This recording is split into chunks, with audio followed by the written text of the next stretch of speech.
This nation was founded by men of many nations and backgrounds. Kevin Jackson, my man. It was founded on the principle that all men are created equal. Hark Henry. That the rights of every man are diminished when the rights of one man are threatened. Do you understand the power this gives us?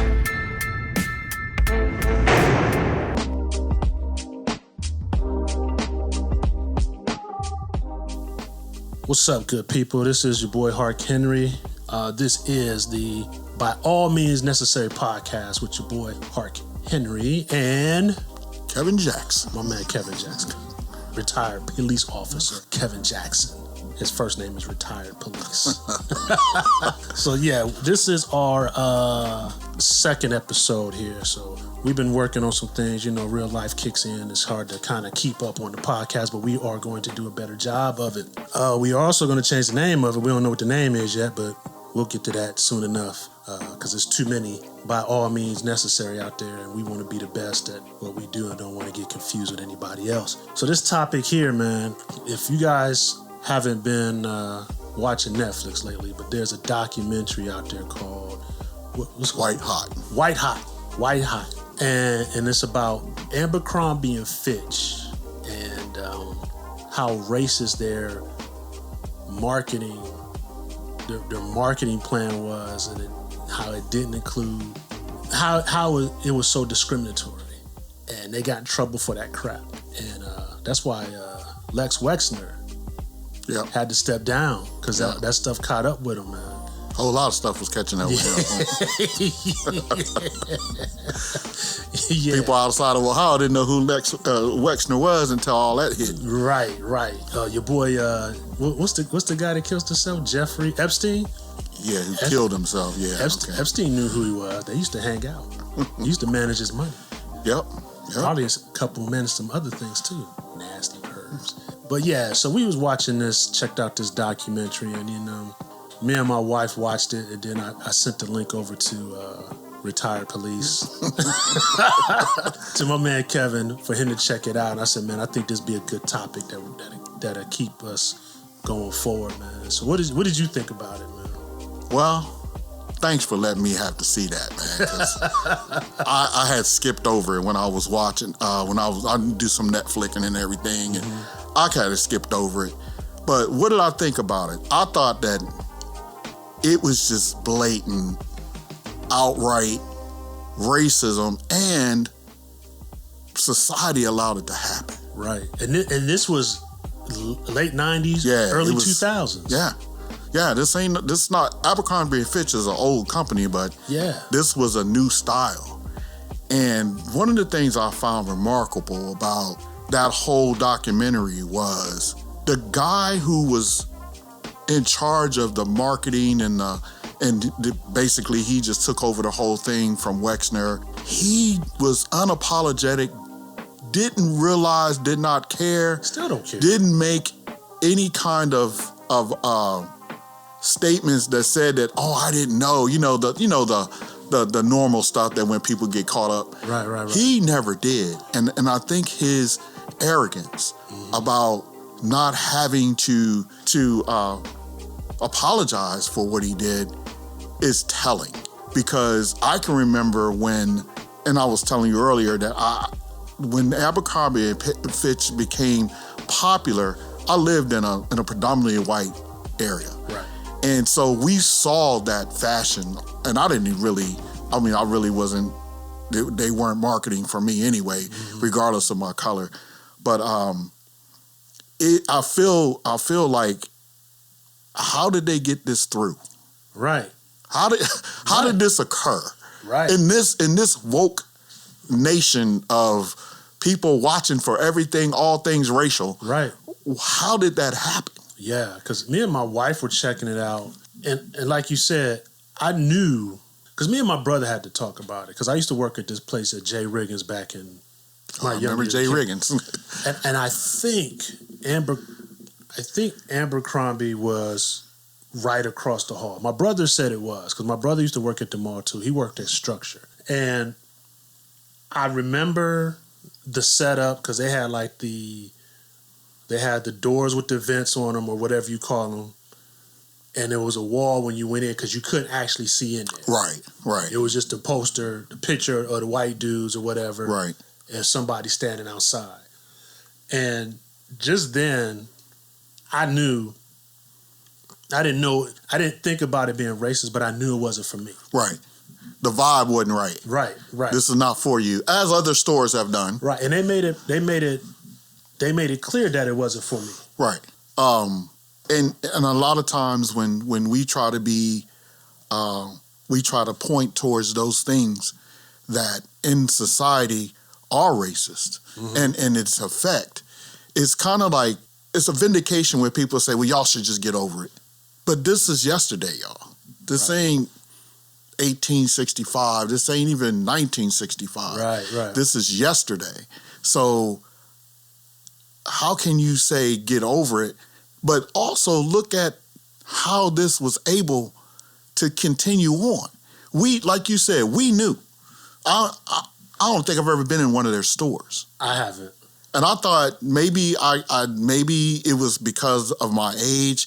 They weren't really sending it towards me. They weren't marketing for me. I wasn't going to wear their clothes. But I talked to my daughter, who at that time, she's 30 now. So at that time, she was, she said when it really started hitting, she actually was here in Columbus. Right. But in its infancy, when it started to market heavy, she was in middle school. And then again, in a more predominantly white area. And she said she can remember it, but she said that in middle school, they weren't going towards that. They were wearing other things. Abercrombie hadn't taken over. But she said by the time she got to high school, she was in a mostly black school. Yeah. So that's kind of like it got through because we weren't paying attention. Right. I didn't, like I said, I didn't wear it at all, but I remember seeing some of the clothes. And when I was talking to my brother, because my brother hadn't seen it yet, but I was telling him about the racist T-shirts that they were made. Like the one that sticks out is two wrongs don't make it white. Right. So I said it wrong. I said two wrongs don't make it right. He said, no, it's two wrongs don't make it white.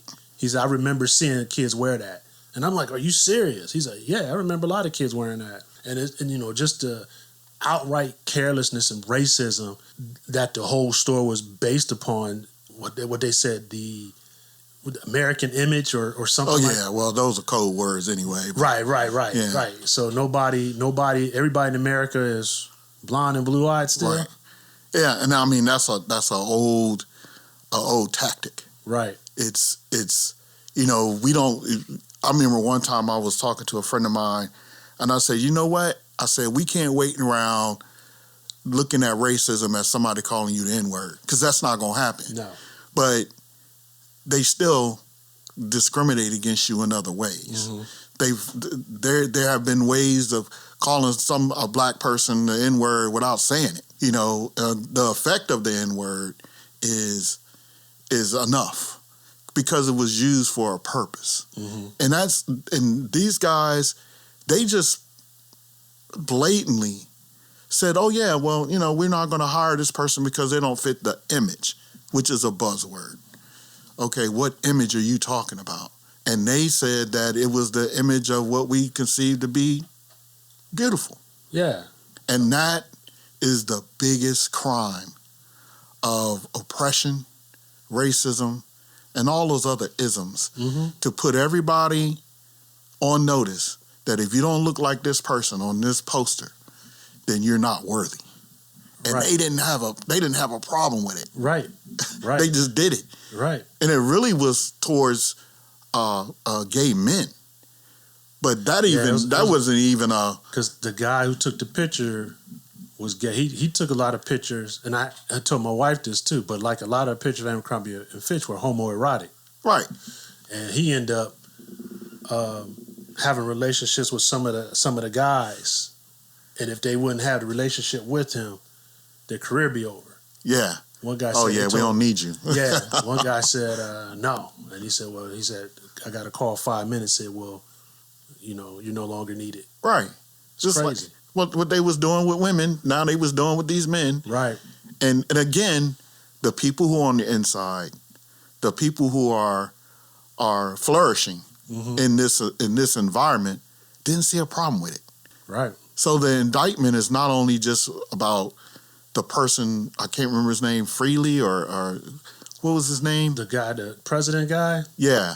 I was just looking at it. And I think it was Mark Freely or something like that.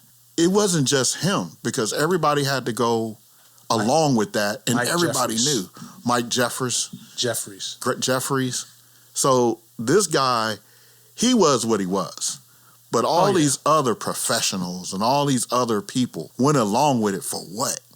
Money. And it can't be just money. Yeah. So did they accept it? Did they say, oh yeah, this is a good thing? Or were they not affected by it? And I think the latter. You're just not affected by it. You see racism and you see how it goes against people and what it does to people. Mm-hmm. But if it's not affecting you, then you get to decide if you care or not. Right. And that's the problem with racism. You can allow it to happen and not be involved, but you're just as bad as the person who demonstrates that racism. Right. And we got to stop allowing people to opt out, especially when the piper needs to be paid. When the fault is yours, you can't say, well, I didn't know. I didn't know that, this was going on. You had to know. Yeah. And then you just turned a blind eye, but you're involved in how this thing evolved. Right. You're involved in it, whether you want to admit it or not, because this man couldn't have did this by himself. Somebody had to say something. Right. That's just like when you find a perverted person who sexually assaulted young kids, and you know it, but because you're not assaulting them, you're not. Yeah, because you're not assaulting them, then you're not culpable. Yes, you are. Yeah. As a matter of fact, that man is sick. What's your problem? Right. You just watched him do it. You just watched him do it. Yeah. So he's getting something from it. What are you doing? Are you just allowing this person, because he's powerful, to do what he wants to do? And you're just as bad or not worse than they are, because you know better. Yeah.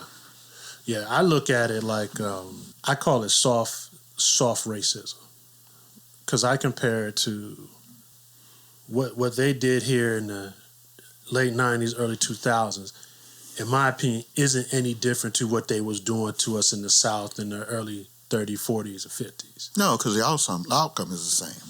Right. Only difference is that a lot of our people down there died, got killed, got murdered. So like you said, you don't look like us. So that means you're less than human.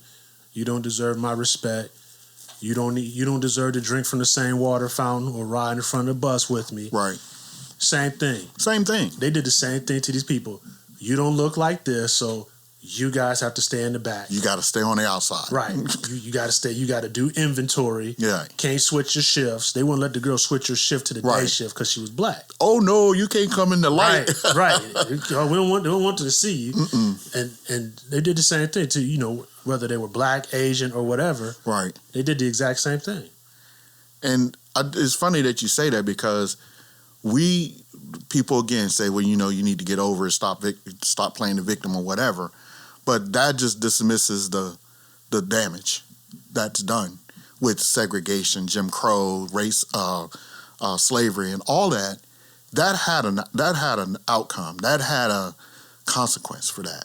Yeah. If you're a child of 12 years old and you're told that you're different, and not only are you different, but you're not worthy of being treated as that person who looks, what we say, looks better. And that person looks more like the people who are in charge. Right. So it perpetuates that I don't live up to that only because I'm a person of color. And what damage does that do throughout a person's life? My parents grew up in the segregated South. What did we see as they were growing up, or as they were our parents and we were growing up? That damage that was done to their psyche. Right. And who suffers from that? If I don't feel good about myself, it's going to be hard for me to feel good about others. Right. And so we have a generation of young people who grew up with the knowledge that their parents didn't feel whole and therefore couldn't give whole themselves. They couldn't give themselves to their kids because they didn't feel it for themselves. Right. Because they were told they were not worthy or they weren't as good. And my parents and a lot of other parents went through that. Yeah. And my mom to this day can remember those times how she never really sits down and says how that damaged her. But you can tell the way she tells the story. Of course. How that made her feel. It didn't make you feel good. Right. I mean, she grew up in West Virginia. And certainly there were a lot of instances where they were reminded that you're not us, therefore you're not good enough. Right. And that sticks with you. My mom is 77 years old, and that sticks with you. I mean, she was successful in what she did as an adult, but the way you feel about yourself, you could say that didn't have a profound effect on you, but it does. That's the reason why it was done. Yeah. To keep you in your place, to keep you away from the majority. They had the power, but we wanted to make sure that power was still concentrated. We're going to keep you powerless. That keeps us powerful. Of course. And that went on for years, generations of people. Right. And now when we have people who ain't going for that, they want to say, well, you should be able now to get over it. No, that's just saying that a rich person who was born rich should be poor now. Yeah. Now that makes no sense. And see, that's why the topic is happening now down in Florida. What's the guy, DeSantis? Mm-hmm. They're passing laws for no critical race theory. So they don't want you teaching Black history or talking about it in the classrooms anymore. Wow. Because it exposes them. Yeah, it's exposing America for their exactly. Yeah, for their sins against people of color, all people of color. Right. Because right now we talking about Black people. Right. But like I was talking to my wife the other day, I said America has a color issue, and when they use and abuse a certain culture, a certain race of people, a color of people, they move on to the next one. Right. They started with the Indian people. Right. Moved on to the Black people. Yep. Moved on to the Mexicans, the brown people. Mm-hmm. Then they moved on to with the Asians. Yep. They called them yellow. Yep. I said, y'all got a color Everybody problem. had a color. Yeah. Except white. Right. And now people are getting offended. It's like, oh, why it all got to be about race? Because if we let this stuff run unchecked, right, we'll be back where we was before. Right. And y'all be doing the same crazy stuff that you want to do, but that you can't do now. And you're allowing people to live in a woke nation, but they're still doing damage. Yeah. And like I said, with this Abercrombie and Fitch thing, that opened my eyes to something that I didn't even think about. And I didn't think about how that the way that they did things, how easy it was for them to do. In this society where back in the 60s and the 70s, we were against racism. Mm-hmm. I mean, there were Black and white people who were marching and still are against that kind of oppression. But in the midst of everything, we just turned a blind eye to something that's just going on because it's not that we didn't recognize it, we didn't care. Yeah, because it was blatant. It was right there. It was right there. And I think, like me, it wasn't that I don't care. It's just, I guess it was there, but I knew it wasn't for me. So I just kept moving. But nobody, and I think that's what everybody did. Nobody dug deep and said, hey, how come ain't no Black dudes out here with their shirts off? Nobody said that. Right. We just kept walking by and said, that ain't for me. It wasn't, when it was presented though, it wasn't dangerous. Right. The way it was presented, it wasn't dangerous. Right. There are other fashion oriented stores and places that pick and choose their customers based on how they put their product out. Mm-hmm. Victoria's Secrets, that's going to have a different kind of clientele. Not everybody's going to run in there, and not everybody should run in there. Owned by the same company. Yeah. Owned by this. And I just picked that one up. But again, Victoria's Secrets is a very exclusive, because it's not just lingerie. This stuff is very expensive. But you know what? they did the same thing too. Yeah. Because there was no black models until Tyra Banks got through there. And they just went with it. Yeah. And everybody accepted it. Right. Because what? Because that's the norm. Yeah. You know, and they'll throw a black one in every now and then. Yeah. But again, that's the picture of beauty. White, blonde, thin. Right. Not even busty, just thin and scantily clad. Scantily clad. But that, that's changing a lot. Because now, it's so bad now that, and I think I had this conversation with somebody else. It amazes me, like everybody picks up on the hip hop or the black culture. Right. So now it's like they're always trying to keep. I mean, it's been happening for years. And I told my wife, I said, remember when Tommy Hilfiger had do-rag hats, the hat caps and all that? She said, I don't remember that. I was like, yeah.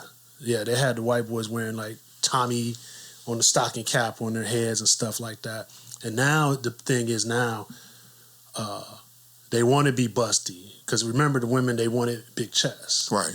But now the thing is having big butts and big lips. Yep. And the darker skin. Mm-hmm. And now it's crazy now that a lot of these white women are killing themselves in the workout room to look how our women naturally look. Right. And our women are so messed up in the head, they're going down to Colombia or whatever to get more crap injected into their butts. When their mama gave it to them. Right.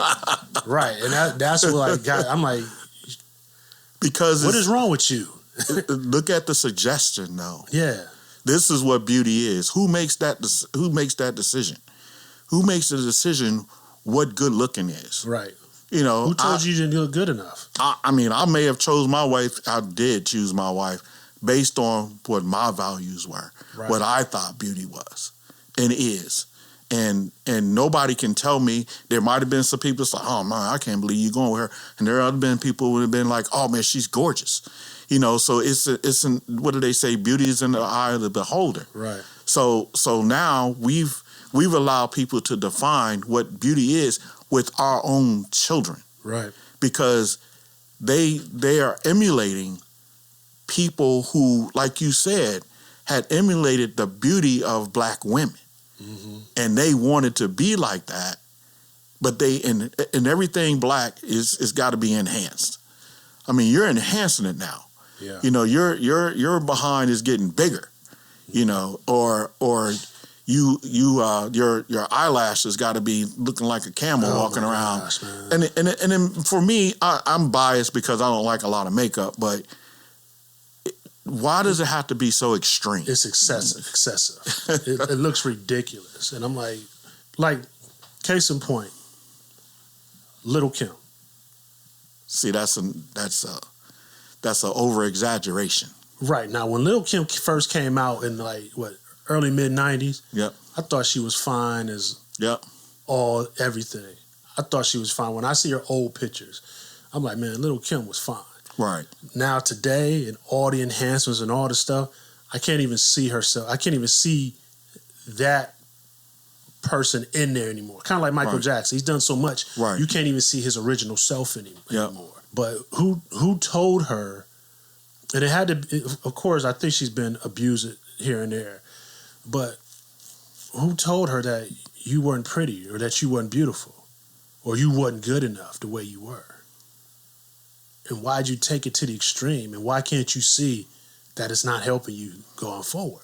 It's just a one-up. It's a one-up thing, though. Okay, I look this way, so you got to look this way to be more voluptuous, more desirable. I got to enhance what I already have to overcome what you have. So we keep going up and up and up, and then it gets cartoonish. Yeah. Because really when one wants to be more beautiful, if you're trying to be more beautiful based on what someone else's standard is, you'll never meet that. Right. Because that is a source of power. That power is I can get you to go in and slap on some camel hair on your front of your eyelids and we can call that beautiful. Right. Or I can get you to spend money that you don't have in order satisfy what I think your backside should look like, right, or how big your breast should be. Right. That's not them. They were born with this. That is a suggestion on what you should look like. And that's apparently huge. And it was always used to discriminate against black people because we could do a lot of things with our body, but we can't turn white. Yeah. And that was always a big tool or a big weapon for the majority. Not all white people think that way. No. But enough of them do to the point where it made society try to look like them. Mm-hmm. And just as they're trying to look like us, they can't. These are cultural or genetically things that happen in our generations, mm-hmm. or the way that we are born. Mm-hmm. We are different, and our differences have always been maligned.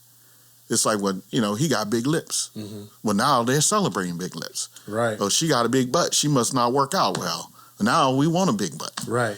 So it flip flops, and they don't even care how it looks, because if you sit down and think about it, it's all manipulation. Right. If I can get you to pay $350 for a pair of tennis shoes that cost me 45 cents to make, I will do it. Right. And it's done. And all I got to do is suggest that this shoe is better than that $50 shoe over here.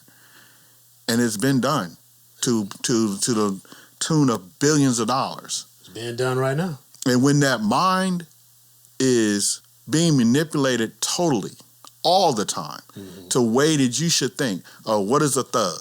Oh, well, a thug is supposed to be, first of all, he black. That's the only time when somebody just say, oh, yeah, your color pulls out right there. It's you. You're a thug, black. Yeah. That's a code word. Yeah. And then it's, what does a thug do? And you suggest that, okay, for you to be black, now we ain't thugs, we black, you got to go around angry, upset, yep. ready to fight, ready to kill, yep. without remorse or yep. thought. And we've bought into it. Mm-hmm. Because now, and we think because you fear me, because I'm black, I have some kind of power. No, I don't, because you don't walk down my street. Right. You killing your own people. But the suggestion is this is the way you're supposed to be. So people can say it's just fashion. No, it's not just fashion. It's power. Mm-hmm. And power like that is dangerous when you can make a people think this is what I should be versus your own nature. Right. You killing your people that look like you because you don't like yourself because you've been told that is not beautiful. Right. And it's not that so much we buy into it, we're susceptible to it.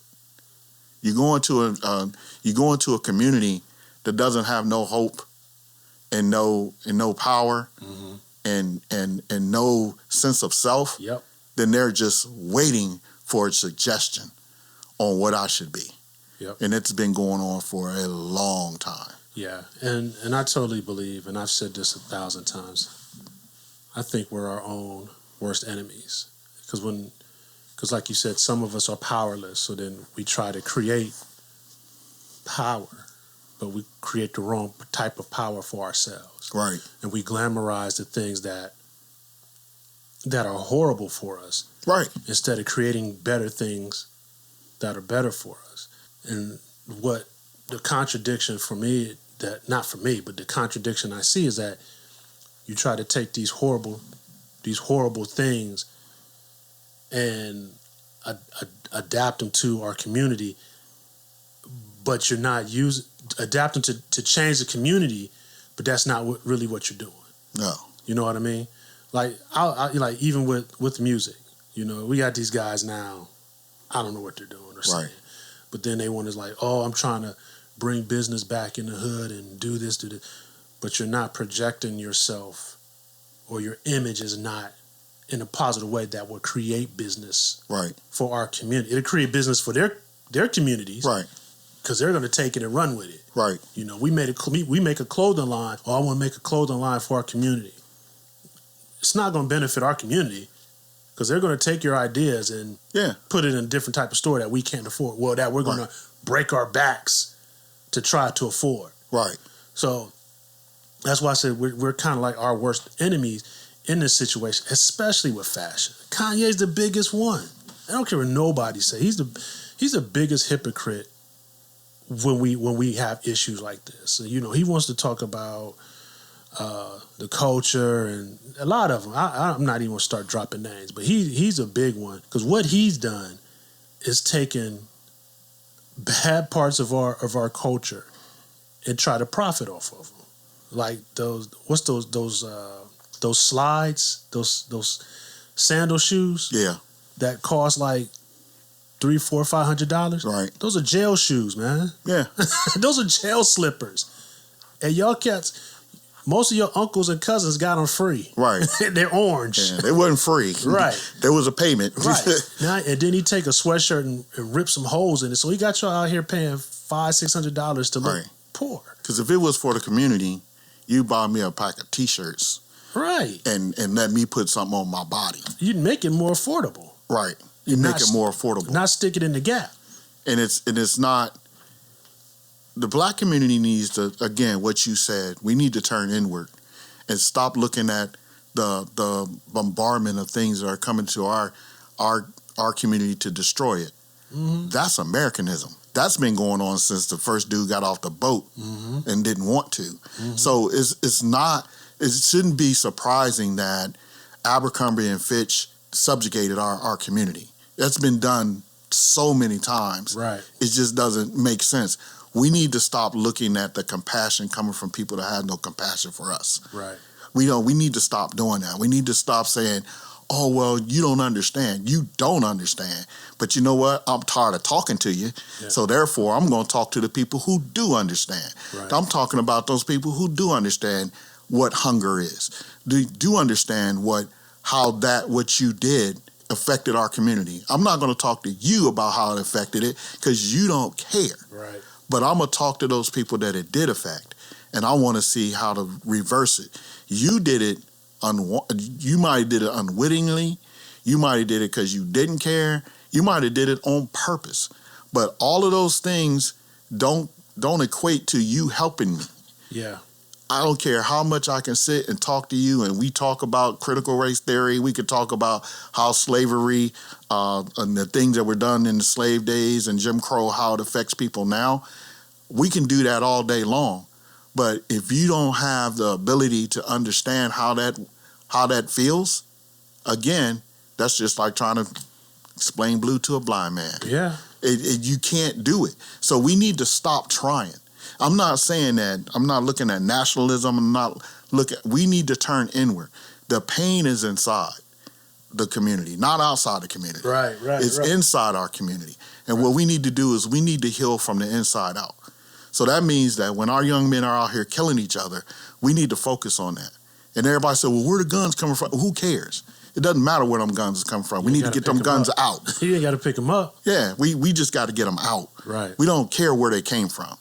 Because we know where they came from, but those people who are saturating our communities with drugs and guns and all this other stuff, that is on purpose.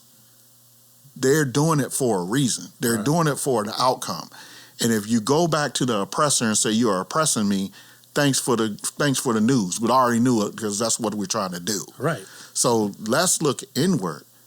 And let's talk to each other like we're trying to do with this podcast, trying to talk to each other about a solution that works from the inside out. Because the outside in ain't never worked. Right.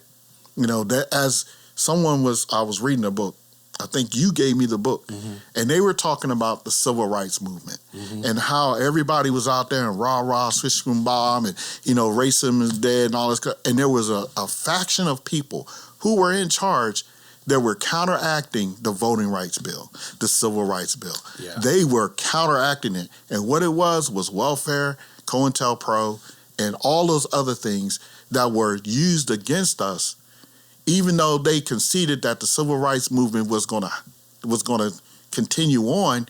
How do we combat that? And what they did is they turned it on the inside of us. They got into our communities. They flooded us with drugs. They put all of that wasn't to connect with us. That wasn't to help us. That was to continue the ability to control us. Yep. And it's been going on ever since I've been alive. Yeah. You know, and I've read, and when you read something, you kind of think about it, you take note of it, and then you look for the evidence of it. And it's right there. It is right there. Right. So this person who may be writing these words, they have some insight. And the reason why I know they have insight, because I can feel what they're talking about. I can see with my own eyes what they're saying is the results of this. The other people say, that didn't happen. But it happened because here's the results of it. This man is talking about cause and effect. Right. And the effect of it is, where's our community now? It's doggone sure ain't better because before the civil rights, there's no discrimination. Well, okay, that doesn't even sound right. Right, because Abercrombie and Fitch said otherwise. Right. It's there. So we need to go inside of our community. I'm not saying close it. I'm just saying go inside of our community and heal that. And the way you start doing that is you tell the truth. Yeah. You tell the truth. You take it for what it is. But you tell the truth. You don't tell them that it's not your fault that you made that decision to do what it is. You tell them this is why you made that decision. Mm-hmm. And let's make a better one by taking away those things, that poison that was put in you. Right. Take that out. And then you can make a better decision. We're not going to say that this is the right thing you did when we know good and well it was wrong, but you don't know wrong. We used to say it all the time. If I do better, I would do better. Right. Okay, well, let's start teaching people how to do better. Give them the information that they need for them to make those decisions. You know, why can't you? We always say, well, we used to handle our frustrations, our fights with fists. Okay, that didn't work either. Right. So what do? We need to teach you how to be able to disagree with each other. Mm-hmm. You know, instead of going to your car and getting your gun because this person didn't agree with you and now he done called you out your name or whatever, and now you got to take him off this earth. Right. That makes no sense, but it's happening every day. And all it is pain. You know, our kids are growing up without the knowledge that they need in order to make good decisions. Because now they have parents who don't have the knowledge. They didn't know. Because it's funny because these kids today are the parents of the kids that we tried to teach. Right. And they didn't learn a whole lot. Right. You know, I mean, when we was working in the schools, even our school and the next schools, right, you could see the nonsense that was going on. Right. Now these kids, they have children. Have children now. Yep. So that's why everything and everybody's out here is running untamed. Right. And their parents before them, they was just cruising. Right. Somewhere, you know what? Parents before them, they told us, they telling us, no, that's not okay. You can't do that. You can't say that to a kid anymore. Right. You can't do this. Right. Now all these social workers and stuff's in our homes, everybody's hands off on these kids. Right. So now you got these kids that, like I said, with the kids who was doing nonsense, having kids, and they having kids, these kids is running unchecked. Right. With no fear. Yeah. No fear, nothing. None. When you don't have any fear or something, you just run them up, like you said. Right. But then again, that has a fallback because they don't have a fear of us. Right. They still don't have a fear of you. And I remember watching an interview with Tretch of Naughty by Nature. Right. And it was something that happened. And he said it's getting to a point where nobody fears the police. And, you know, y'all keep doing the stuff that y'all doing, we're going to do it too. And he said, when you don't have a fear of the police anymore, you're going to have a problem. Yeah. In so many words. That's what, I knew what he's saying. Yeah. But yeah, these kids, cops is dropping now. I mean, being a retired police officer, fear is a weapon. It is. Fear of going to jail, not getting beat up, but just going to jail. Being incarcerated, your freedom taken away. Mm-hmm. You should be fearful of that. But these young people, that's not a thought in their mind. They don't think about what's going to happen down the road when I make this decision to do something that I know I shouldn't be doing. Or maybe I don't know I should be doing. You know, the media is now giving me permission to resist. Mm-hmm. Yeah, nobody told the police that.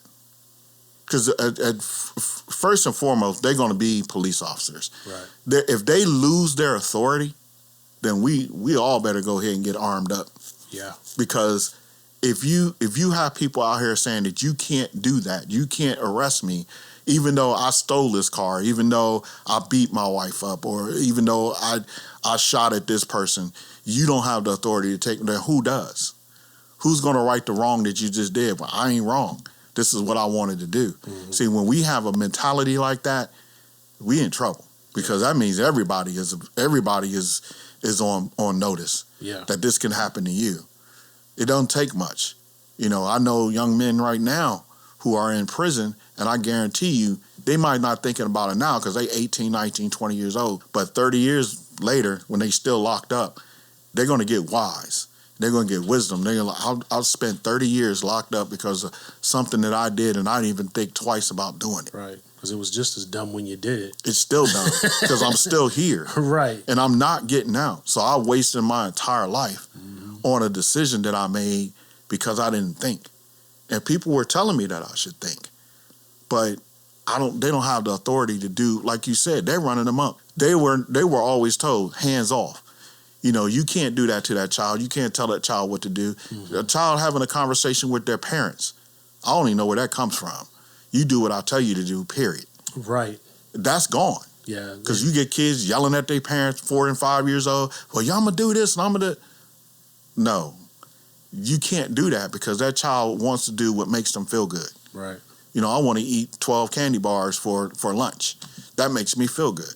It ain't good for you. Right. But if you tell them that, you telling people that they can't rear their kids, and then you want to blame them for not rearing their kids. Right. I mean, we can't have the government in their house telling them what to do because that ain't your child.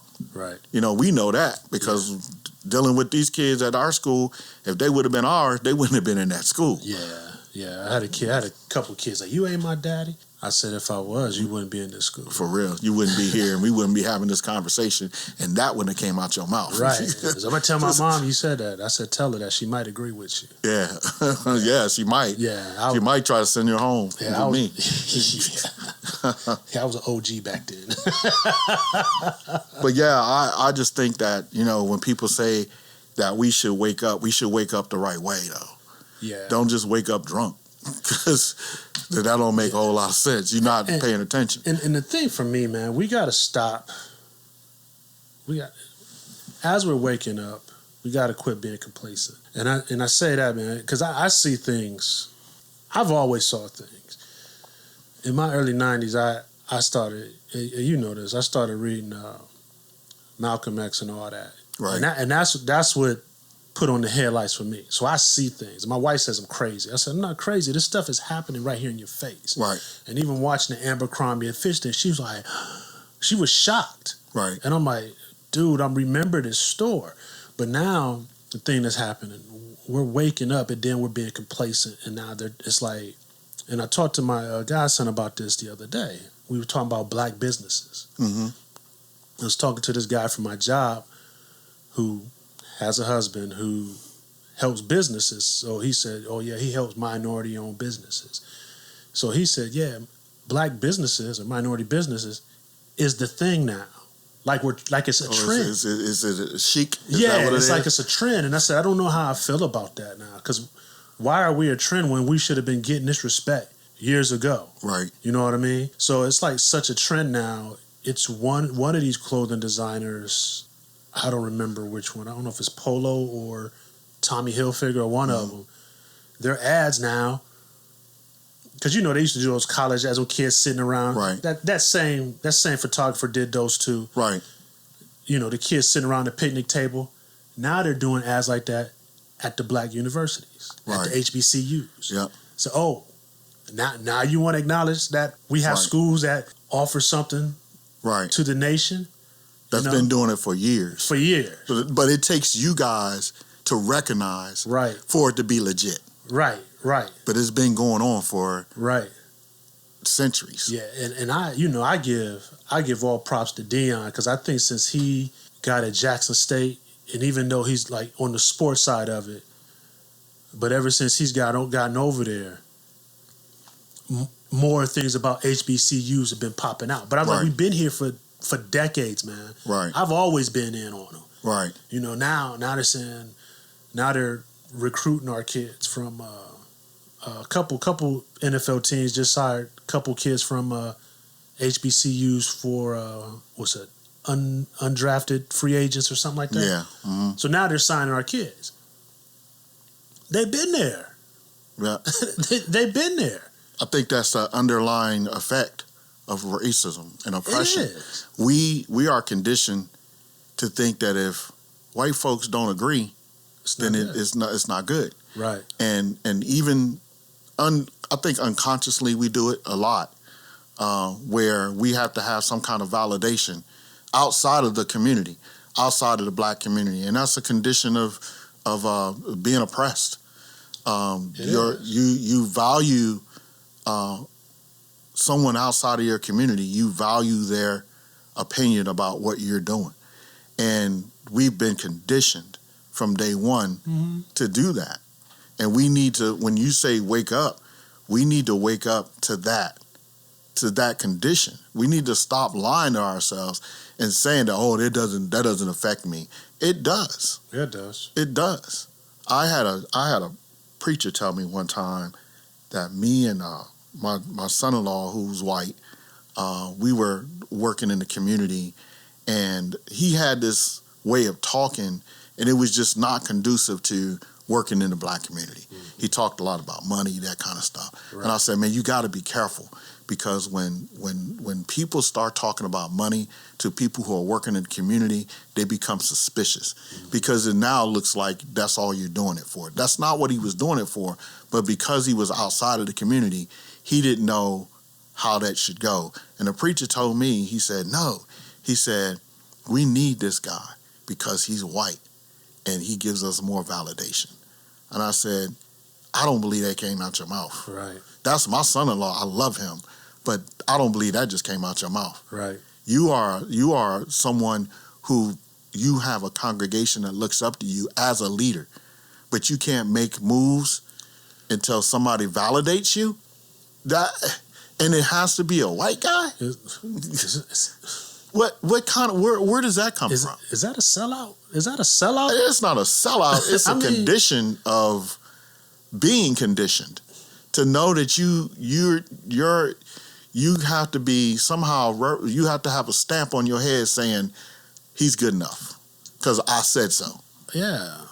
Instead of looking at your works, looking at what you've done and what the outcome of what you've done, that's your validation. But white folks got to come in and say, oh, you've been doing a great job there, Joe. No, I don't care. No, it's not that I'm against you. It's just I don't need you to tell me how successful I am. Because then we go to what your definition of success is. You did a great job. He graduated high school. Come on. That's what he was supposed to graduate. That ain't no great feat. Yeah. And I even see, and I hate it because I think my wife had to check me on it. But it's a fact, though. And I'm not conditioned in it, but, as I'm building my own business, my own online business where I'm selling clothes, Sons of S.P. Phillips. I was wondering when that was coming in there. I design my own marketing. I put up my own pictures. I take my own photography. But there's a lot of resources out there for clip art where I could put my clothing on models and put them on my page. Right. And even though I'm a black-owned business and a lot of the items are culturally based, I still have to keep in mind I have to attract a wider audience. Sure. So I have to keep remembering that I have to put some white people in my stuff, right, to validate my stuff. I don't want to, because I feel like I can build a big enough brand where everybody can benefit from it. So I'm very careful about what I'm putting out, what images I am putting out there, because I don't want to have to feel like I have to validate my brand for that. But your merchandise doesn't change. No, it doesn't. Right. So whatever model you use, that doesn't matter. If your merchandise doesn't change and it's appealing to a particular group of people, that's not your fault. Yeah. I mean, everybody has a market. If you're in business, then you're only in business to make money, but also you're providing something that people want. Right. So there's your market. But if you decide to put, a white person in a sweatshirt with an African sign on it, or the continent of Africa on it, I ain't doing that. It's still not a sellout. It's just like maybe we should reverse this thing.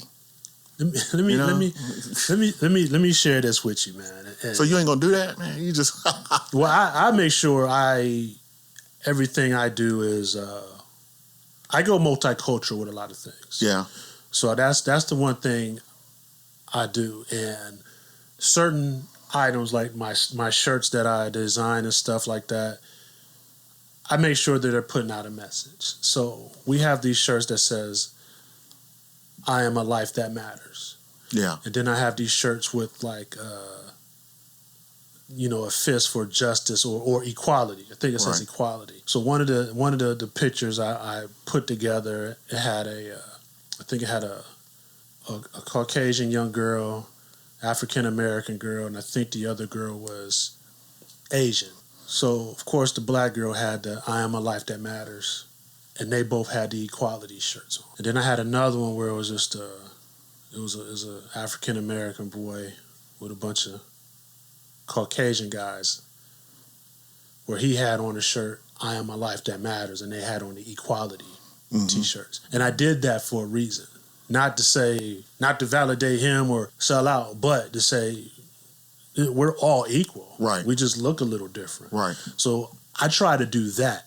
Right. But I don't want to flood, like, I'm not doing topless white dudes with their peckers poking out in their drawers like Abercrombie. I'm not doing anything like that. So, I just try to keep it multicultural across the board because I want my brand to appeal to everybody. It's only good business sense too. Yeah, yeah. I mean, it was Ross Perot who said that racism is economically stupid. Because you're saying that you won't sell this to this person because of the color of their skin, but their money is still green. Right. That's dumb. Right. Because you're cutting out a whole... But apparently Abercrombie and Fitch was making good money without that, which is scary. Because that just meant that what they were doing was successful. Yeah. And it excluded everybody. Just about everybody.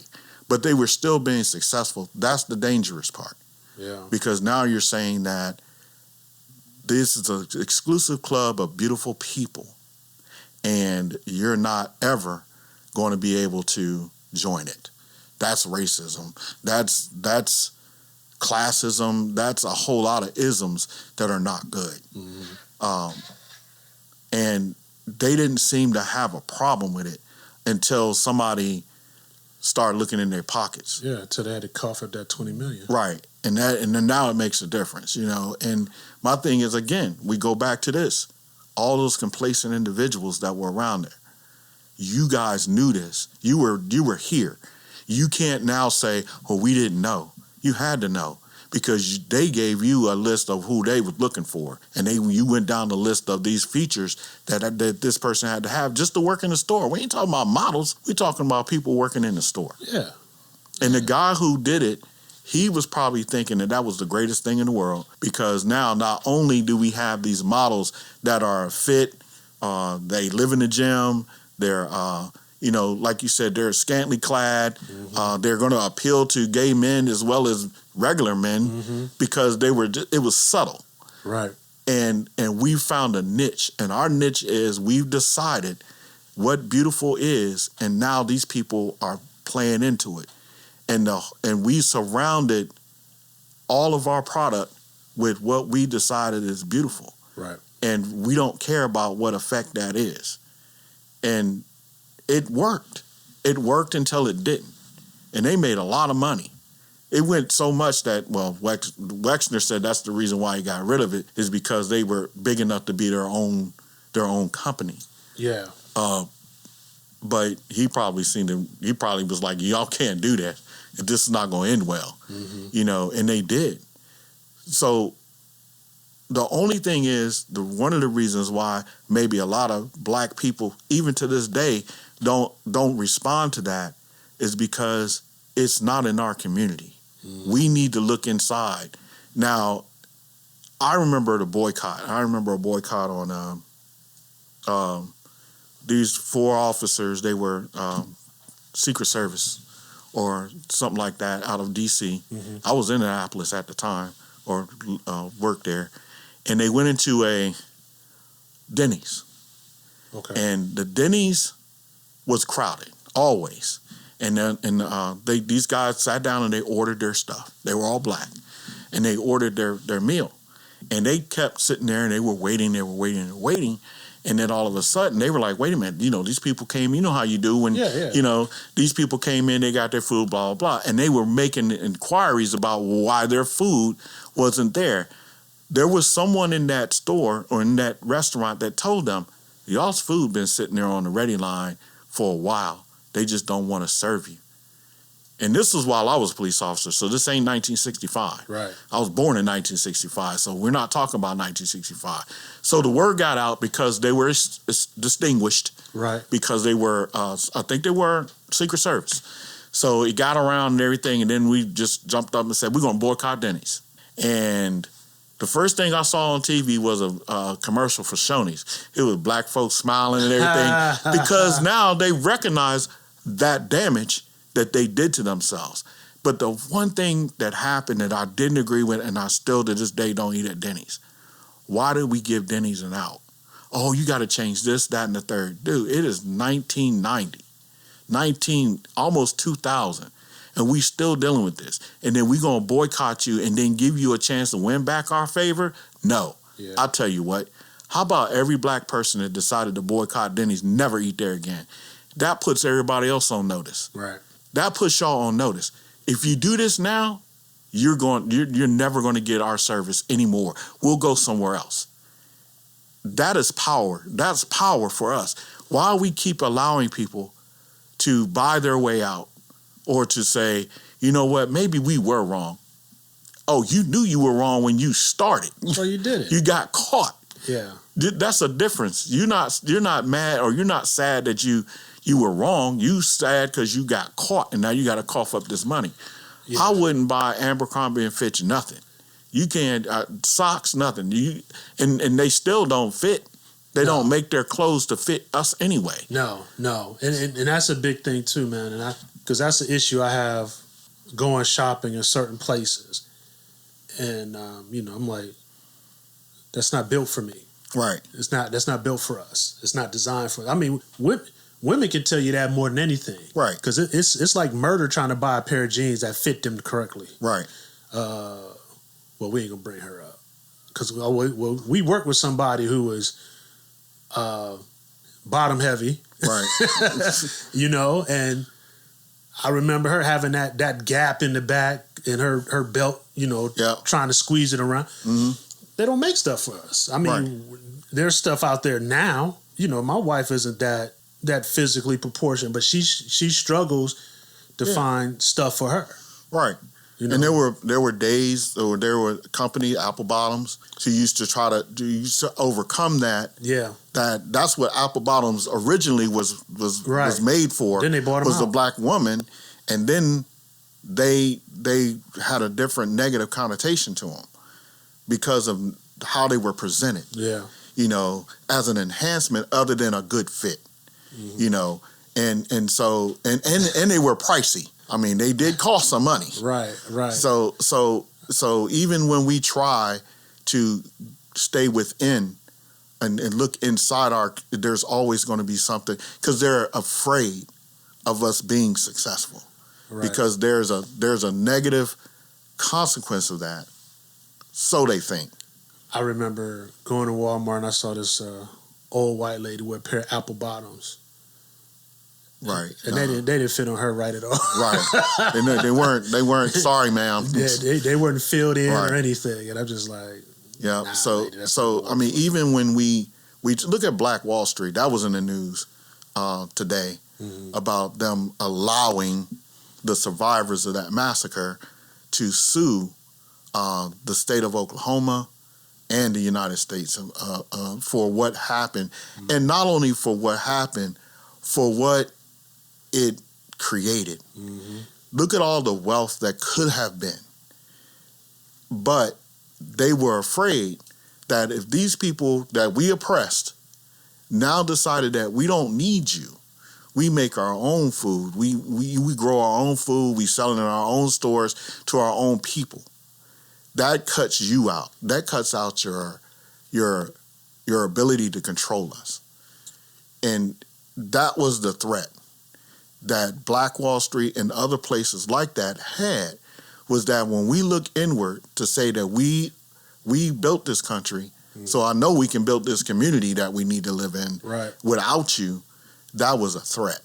Right. Because then we have no power over you. We're going to have to come and deal with you, trade with you, and treat you equally because you now have stuff that we may need. You know, there's certain things that African Americans have created that were stolen from them because they were needed, and they didn't want to buy it because they didn't want to let people know that we had the knowledge to do it, because then that's power. Yeah. And they didn't want to concede that power at all. Yeah. So we can look back in the history when Black people decided to look inward to help themselves, and how we were destroyed. We're successful, and what a threat. So when our community starts to do that again, we need to be better prepared for the backlash for that. Yeah.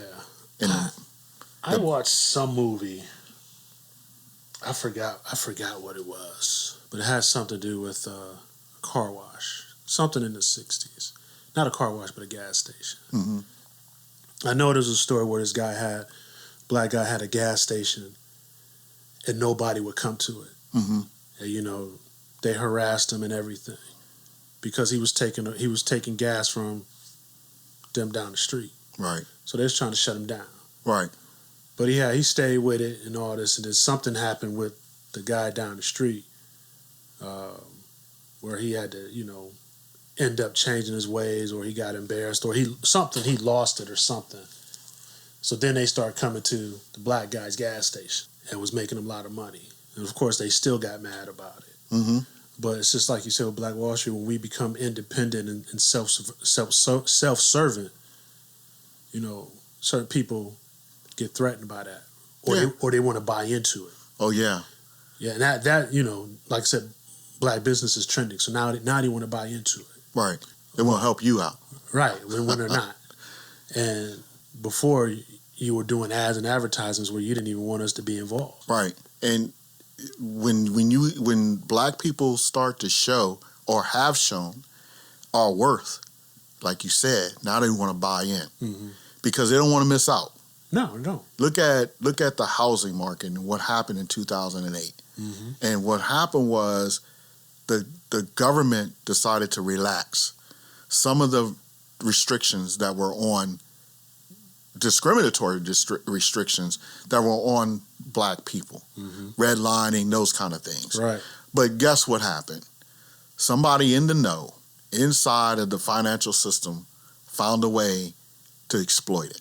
Yep. And they did. And they got away with it. Yep. And who suffered from that? We did. We did. Other people who got caught up in that, because there's always some white folks getting caught up in it. Right. And they just kept going on and on. You are the smart people. You are the people in the industry that's supposed to know if it's a good deal or not. You mean to tell me that you didn't know that this was a bad deal and it was going to end wrong? You didn't care because you wanted to get the money that was allocated for these black folks and these families to better themselves. And you pushed them. Oh, you don't need a $150,000 house. You need a $200,000 house, and I'm going to show you how to get it. And all you're going to pay even less than that $150,000 house. And what do? We trust you. Why? Because we don't know. Right. Because we were kept out of that. We were kept out of that knowledge. So, and you're the smart guy. You're the banker. You're the person who tell me if I can afford this or not. And what happened? They took advantage of it. And then now it's, black folks' fault because you never should have bought the house in the first place. Yeah. No, you should have never sold it to me. Right. Yeah, that happened to me. Yeah. Happened to me. I had, when those bad loans were coming out, Yep. those 80-20s, and I got caught up in one and didn't know it. Yeah. You know, because I trusted this brother to help me out. Yeah. You know, Yep. he's we get you in this house. Yeah, sure. We'll And put you in there. I'm like, really? And then I end up when I finally got rid of the house, I ain't getting nothing on it. Right. And then when I look back at all the paperwork and all the problems I had, because I had to refinance, I had to do this, I had to do that, I had to do a whole bunch of stuff to it, man. I remember. Yeah, and then when I look back on it, what you call that? When The bubble? whatever in the house didn't go up. The value of the house. Oh, didn't- yeah. the value of the house didn't go up Right. at all. And then when I look back on it, I was paying more than the house was worth. Right. So I made nothing on the house. Actually, the value of the house went down because I had to quick sell it, Right. and I had to put all this stuff into it just to get it out from under me. Right. But you know, thank to God, I didn't lose anything, but I had to pay anything. I didn't gain anything, and I didn't lose anything. Right. And I don't even think it jumped on my credit. But that's not the way real estate is supposed to work. No, though. it's not. You're supposed to take some money with you. Right. And that didn't happen for a lot of people. Yeah. A lot of people left money on the table. A lot of people lost a lot more than I did. Right. And not only the money, but their trust in the system itself. Yeah. It's like y'all was supposed to take care of me. You know, you're the smart guys, you're the banker, you're the real estate person. But you took advantage of not just me, but you took advantage of a remedy that was put in place to help us. Yeah. And again, that was from the outside coming in. Oh yeah, you don't need to. There are people now paying a house payment for rent. This is going to be real easy to start selling houses when I can buy a $300,000 house for what I'm paying in rent. Yeah, That's the new scam going on right now. Yeah. They're going to raise the rent. They're going to force you to buy a house. Yeah. Because you're paying more than what I'm paying for my house. You're paying in a 2-bedroom apartment. Yeah. It's crazy. And somebody's going to come around. They're going to say, "Why are you renting when you can buy?" Yeah. And then that's going to be the next scandal, because now it's like you can't, because me and you both know it ain't just about a mortgage. It's about all the other stuff that you got to do to your house and all that upkeep and all that stuff. Yeah, that's where. Yeah. You're never done. Yeah, because we've been in our house maybe 2 or 3 years, and I was ready to burn this thing down, man. For the life of me, I don't know who in the heck thought it was a good idea to put a rubber roof on a house. Not if they're not under the sun. Not under a tree. No. Yeah, man, them acorns fall like bullets, man. and it was just like, again, we didn't know. Nobody told us. Right.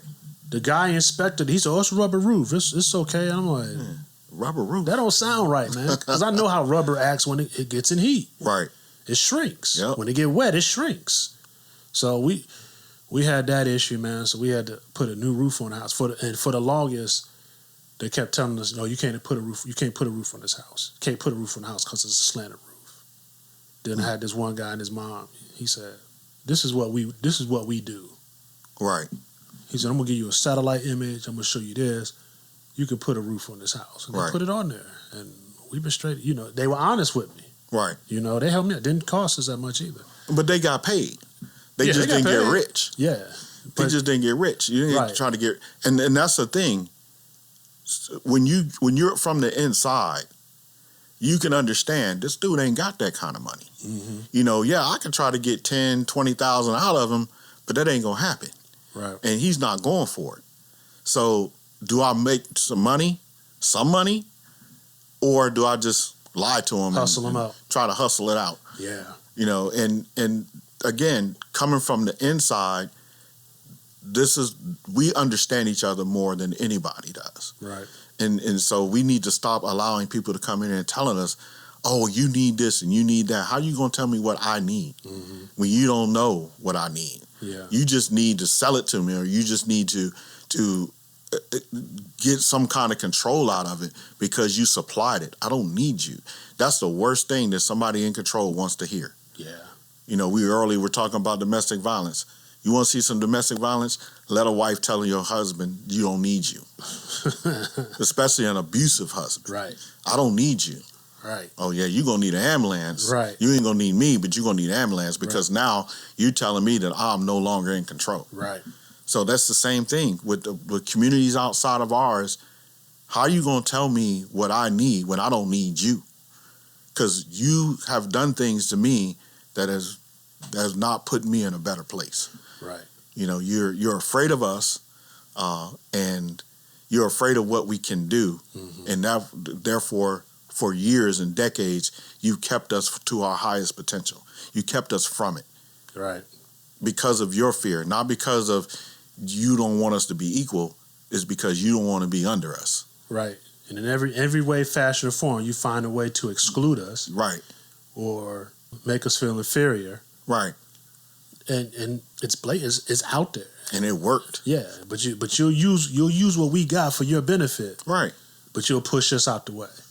And just like this, and this whole thing about what we started about with Abercrombie and Fitch, me and you both said we just ignored it.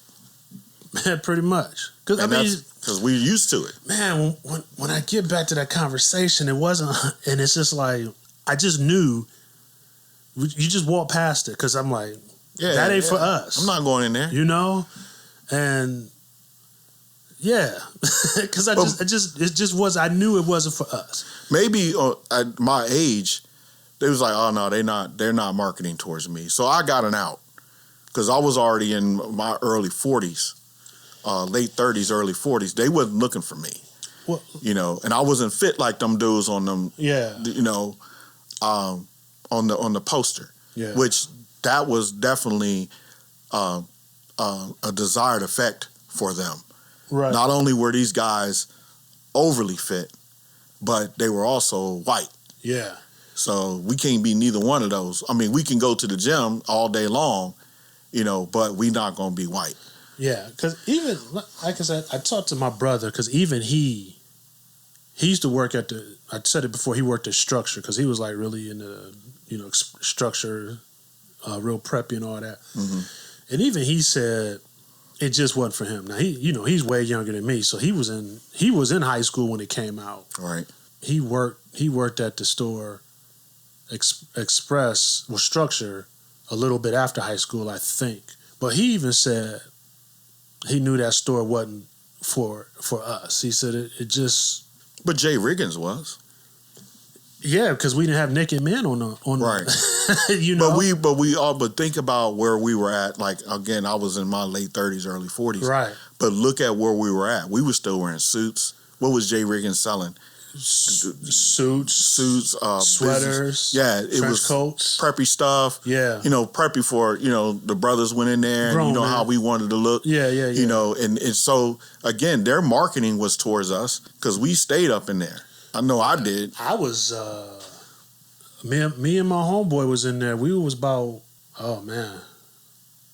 when I moved away from Canton, I was about 26. That was 2000. So I was like 23, 24-ish working there. Mm-hmm. And me and my boy, we was like having like little fake competitions, like who could do the best suit. Right.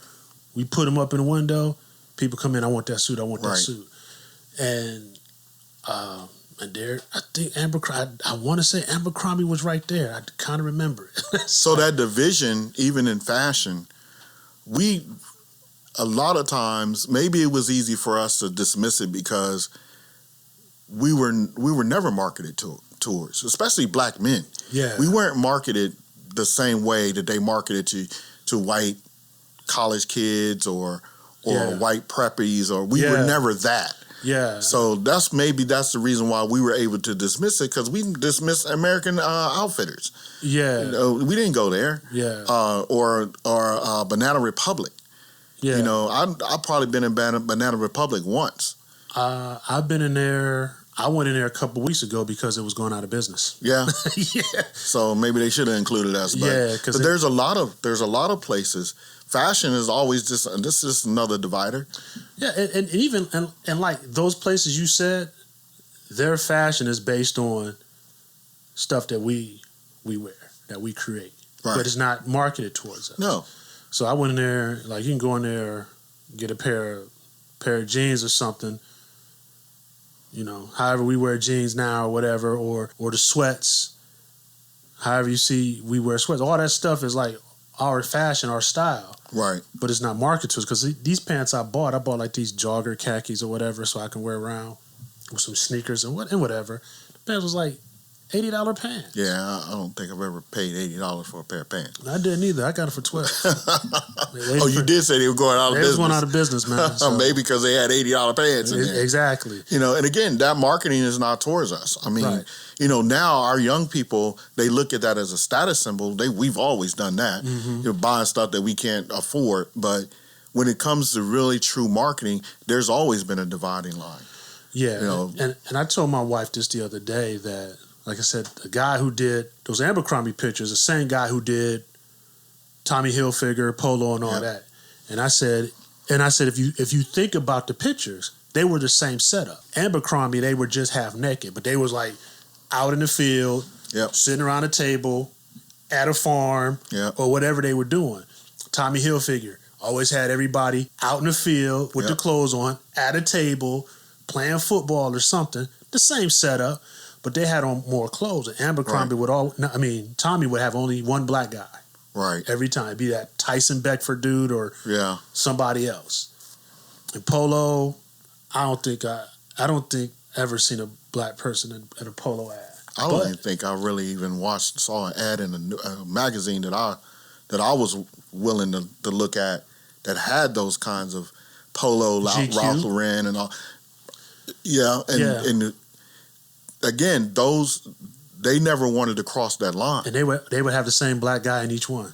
Right. When I think, because my dad used to get it a lot. He used to get the magazine a lot. And they would have the same black, it had that Tyson dude in every ad. Different companies, every ad. But look at now, it's always been about money. Mm-hmm. And look at who's now the fashion models, athletes. Look at what they're wearing and look at what they're pushing. Watched the draft the other day. These dudes coming out of college. Now, I know they got now they can get a little money or whatever. NIL or something like that? Yeah, the NIL something, but they ain't getting that kind of money. These dudes are coming out in fashion design clothing that now they're putting on our athletes. Because let's be real, predominantly now they were black. Now they can do it. Now they can do it. Because why? Because they're coming up. They're starting to be those people who are emulated. They don't got no whole bunch of love for black folk. It's just that there's money in it. You know, these are the new athletes coming in. These are the new superstars that are going in the NFL. You know, look at LeBron James and how his fashion changed a lot. What this guy's wearing. And the crazy thing is he's a multimillionaire. I guarantee he ain't paid for none of that. Yeah. You know, because again, it's marketing, and who best to market those things to that basketball seemed to be a black sport, you know, and then now these guys are fashion models coming out of here, you know, 6'9", wearing a pair of shorts and a suit coat, you know, that looked kind of weird, but it must be okay because LeBron got it on. Yeah. You know, now we're going to go out and seek this kind of stuff. So now, again, we're starting to change the way our young people think about how they should look, you know, and now you got to go out and buy you a $1,500 pair of shorts, you know, if you want to look fashionable. Mm-hmm. They never said LeBron James looked good looking. They just said that this is what he's wearing. Fashionable or stylish. He's fashionable. He's stylish. Yeah. He's still ugly. You know, we still don't like black people. Right. But we'll take your money. Right. And we'll put it on. We'll put him up in there and show what you can look like. No, this dude goes to the gym. He spends $1 million on his body. That's why he looks like that. It ain't them doggone clothes he got on. You know, but me and you know that. But when these young people come out there, here we go. Now you're going to get jacked for a pair of shorts because they're unobtainable. Yeah, yeah. Yeah, I agree with that. It's dangerous. It is. And I'm glad you suggested it for me to watch it, because I was sitting there with my mouth open like, what? Yeah. Why did he do this to me? Yeah. You know, because now you got to think, you know, and my whole thing was, it was indictment on us. Yeah. We allowed this to happen. It took this long for somebody to say this is wrong. Yeah. The Abercrombie and Fitch been doing this for years. Yeah. And it's been affecting people. and what's so funny to us, they right up the street. Yeah. That whole campus and everything. Yep. It's right up the street, Columbus, Ohio. L Brands. Yeah. And they don't care about what you look like in the factory. No. Not in the warehouse. No. Because I done seen some of them folk come out of there. Yeah, because as we were watching it, and I was like, oh, okay.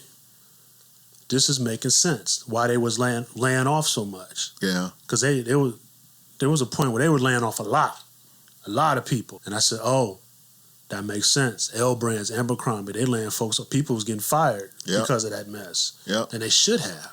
And they were anticipating the backlash. Yeah. Because black folks, I don't care who you put in their clothing, we shouldn't buy any. Yeah. Ever. And then they say, well, what can we do to get back your patronage? First of all, you ain't want us anyway. Nothing. What you can do is go tell your boys, don't try it. Right. Because you're gonna miss these dollars. Right. You know, we can wear a pair of jeans and a t-shirt. It ain't necessary to wear what you got to go against what's gonna hurt our community. Right. What hurts our psyche. We don't need their clothes. They're not. We don't need that. Yeah. But what we do need is self-respect, self-love, and we need to go ahead and define who we are based on what we look like. Yeah. And what we say is beautiful. Because I love the black people. Mm-hmm. The people who look like me. That doesn't mean I don't love any other people, or I don't think that there's beauty in every community. But I just know that the lies that have been told to me when I was younger about your thick lips, you're not desirable. All I know is that's not true. Yeah. You know, and that just made me love my people even more. Right. Because I have evidence that it's not true. That's just what you think or what you want to perpetuate that hate that continues on. And we need to put a stop to that. Yeah. And we need to stop saying, if you do X, Y, Z, if you don't know it's racist by now, then you got a problem. Yeah, yeah. And that's like really getting me. So, oh, we didn't know. I mean, whether it's black, somebody's Asian, whatever. Right. Oh, we didn't know that was culturally insensitive. What do you mean you didn't know? And this time in this day and age, you didn't know? Oh, man. Oh, I know what I was going to share with you, man. Check this out. You know, we'll close this out because I know you got to get home. So, my hometown, Canton, Ohio. Yeah. All right. They did the same thing Abercrombie and Fitch did, sort of. And all my Canton people know what this is because we did a crusade on it and we shut it down real quick. And this was a couple years ago. So Canton has, just like any other parts of town, we have different sides of town, south side, northeast, whatever. Right. So we had the southeast side. Right. Southeast side is where a lot of the peoples live at, a lot of hoods over there. Right. So this is one apartment place that's been there for years. We call it used to be called Highland Park. Mm-hmm. They changed it to Skyline Terrace. It'll always be HP. Right. Yep. You could call it Mason Estates. Mm-hmm. That's HP. Right. That's Highland Park. That's what we're going to call it. There's been bodies up in there. There's been drugs. If you're from Canton, you know what Highland Park is and what it's about. Right. So they used to base your rent off of your income. Right. And I'm telling you this just to lead up to where I'm getting. Mm-hmm. So I remember one time I used to have twists, and the guy, one of the barbers came in, and he said, I had to quit my job. He said, why? He said, because Highland Park found out I work in the factory and make good money. So they raised my rent. Right. He said, I was paying $25 a month. Because he told me I cut hair. Right. So that's how, that's how it is. They, you can pay $25, $50 a month. Right. They found out where I work. They raised my rent up to $400. He said, I ain't paying $400 at Highland Park, so I quit. Right. I'm like, that makes sense to you, bro. He quit what? He quit his job. Oh. So he said, I'm not paying $400 or $500 up to live up there. Right. So he quit. So that's just about what Highland Park is. Right. It's not special. Fast forward to a couple years ago, there was an ad on Facebook and everything to, come rent here. Mm-hmm. Da-da-da-da-da. Right. Highland Park, we got this, we got that. We're close to this, we're close to that.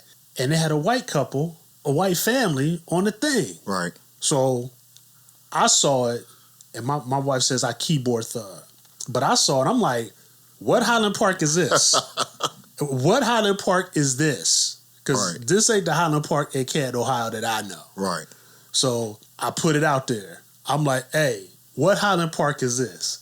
So everybody went in on it. Like, man, I ain't never seen a white person like that in Highland Park. husband, wife, blonde hair, white kids, happy. Right. The background wasn't even Highland Park. We like, where is this at, man? Right. So we had like 500 people commenting on this, and people were calling their office. They're like, dog, what is this? You know, because people were offended by that. Right. You trying to get people up here, but you're lying. Right. They took that ad down in like 24 hours. So the fact that they put white folks on there just made it seem like they just trying to get people up there. And if they think if white people are represented or presented as this is a white area, you'll get a lot of people in there. Yeah. Too late when you find out that, you know, Jimmy John lived across the street.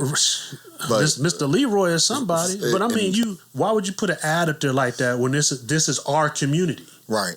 So you're saying if I put you guys on the ad, we're not going to get anything. Right. It's going to be represented as Thugville. Right. You know. Right.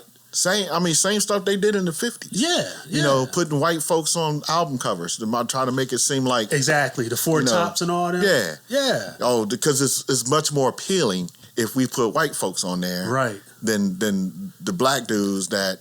And again, it goes towards what we think is safe, what we think is desirable, and it ain't you. Right. Even though when they move in, that's exactly what they're like. Hold when up, they dude. move in, it's gonna be a different story. Right. What do they tell everybody to hide when they get there? Right. You don't even have white staff, so right. Who are these people? Right. You know, and I mean, we all went as a community. It was a wonderful thing on Facebook, man. But they went in on that, man, because I know I did. I'm like, dog, y'all tripping. But that's just a blatant misrepresentation of was. an area for what? So you're playing on people's fears? Are you playing on their gullibility? What do you? Because eventually it's going to come out that this is a predominantly black area. Doesn't mean that it's bad. It just means that it's false advertising. It's bad over there. So before they get off the bridge, they were like, well, "This ain't the same place." Yeah, we must have passed it somewhere, you know, and that's crazy because what's going to happen when they get here? So what's the point? Samantha, I don't think this is the same place. Yeah, what is so again? It's just the advertising that has always been a part of that trying to make people understand what beautiful is, what acceptable is, and it's never been us. Right. And then we fall into it. You know, it's like, oh no, you don't want to go there. You don't.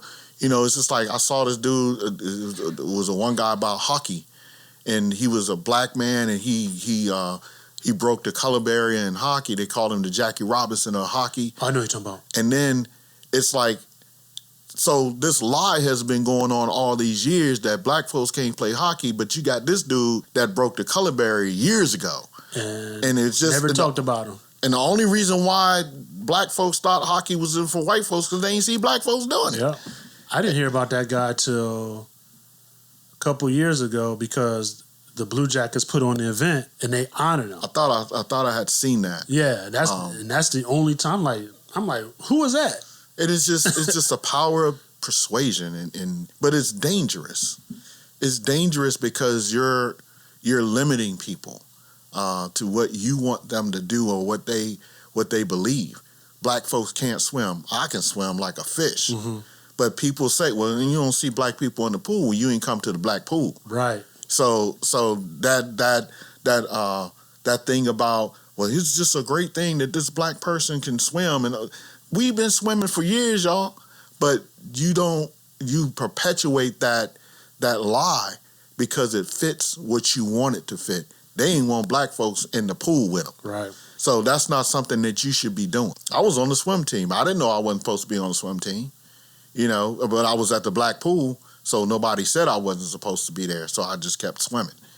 But and it also makes us, back in the day, and even much more so now, it makes us live that lie. You know, we're not supposed to be smart in school. You know, what happens? Kids go to school, oh, you trying to be white. No, I'm trying to be right. You sound white when you talk. Yeah, why are you enunciating? Because that's the way you can understand each other. You know, so but it damages our community when that lie continues on and on and on. You know, you got to be a thug to be real in the hood. Yeah, and I see that now between like Russell Wilson. Mm-hmm. They keep talking about, oh, he's a square. Right. And like the one dude who I can't stand, Channing Crowder, said, "Oh, Sierra only got with him because he money. He is square. She only." Why can't he just be a good man, a good husband, a good father? My thing is, what is he supposed to be? Because she was a Future. She, why would you leave Future to go him? I'm like, number one, why you so worried about him, and why you so pressed by Future? Right. You know what I'm saying? I'm like, plus, she a recording artist. She ain't filed bankruptcy or nothing, so she got her own money. Right. So why you worried about it? Because they're independent of what they expect them to be. Yeah. So look at LeBron James. Even though I know a lot of people don't like him, dude got the same wife. Take care of his kids. He's not a square. He puts time and effort into his community that he came from. He's not a square. I wouldn't tell him that. I mean, but if that's the definition of a square, then yeah, we can go ahead and we can adopt that. Right. Because this man is doing what he needs to do in order for him to be seen as someone who cares about his community. Right. So what's the difference between him and Russell Wilson? Nothing. Right. That's what. Nothing. This man is a good husband. He apparently, according to his wife, according to his kids, he's doing what he needs to do. Why should you meet somebody else's expectation of what you are? Right. You shouldn't. We shouldn't. I'm pretty sure he don't care. Yeah, he don't. He's doing what he does. I mean, he went to the Denver Broncos. That's a feat in itself. Yeah, I'm looking forward to seeing how they play this year. Right. I'm looking forward to that. But before we close out, I just want to make sure that people understand why we got on this trip. Yeah. It's because the danger of us allowing and to continue to allow people to discriminate against us based on what they think we should be. Mm-hmm. And what they're saying that we're not beautiful because of exclusion. Trust and believe, I won't be buying anything from them anyway. Right. I don't care what they do. They can hire the blackest person out there. It doesn't matter, because that's not what I think I need to. I'm paying no $80 for no shirt. Right. I don't know what that shirt gonna do to me for $80. It's all strings and thread. Yeah, that's all it is. But we need to be very careful on who we allow to say what beautiful is. Mm-hmm. And we need to just stay out of other people's business. Right. I mean, really, who knows what beauty is? Right. I mean, the only person who knows what beauty is the person who recognizes that is beautiful. Which I should put that on a T-shirt. But if you think about it, it only applies to the person who wants the beauty. Right. Who chooses what their companion is going to be, what their partner is going to be, and what they're drawn to. Mm-hmm. And no one should say that you're wrong. Right. Let's keep that out of the political realm. Right. Of what beauty is, because nobody knows. Right. It's based on what you see. Yeah. Ask a blind man what beauty is. It's going to be really different. Yep. Than what you say it is, because they're not constricted to that visual. Right.